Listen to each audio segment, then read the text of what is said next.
Buonasera ragazzi, stasera salsiccia e broccoli, quindi friarielli li chiamano a Napoli e qua a Salerno li chiamo broccoli, quindi salsiccia e broccoli, detto napoletanamente, quindi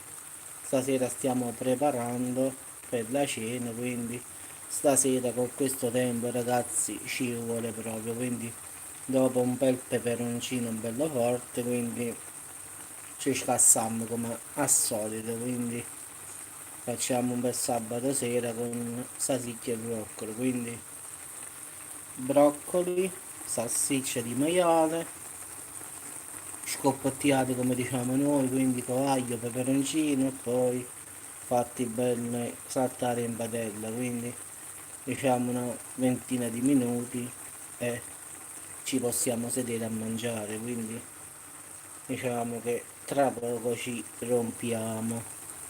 Quindi come potete vedere le salsicce le ho tagliate a pezzettini così cuociono più veloci, quindi stasera niente pizza, stasera salsiccia e friarielli, quindi qua li chiamiamo anche broccoli a Salerno, mentre a Napoli friarielli, frigidelli, poi dipende dalle zone, quindi qua noi diciamo salsiccia e broccoli, poi in altre parti li chiamano friarielli e in altre parti frigidelli, poi dipende dalla zona. Qua a Salerno diciamo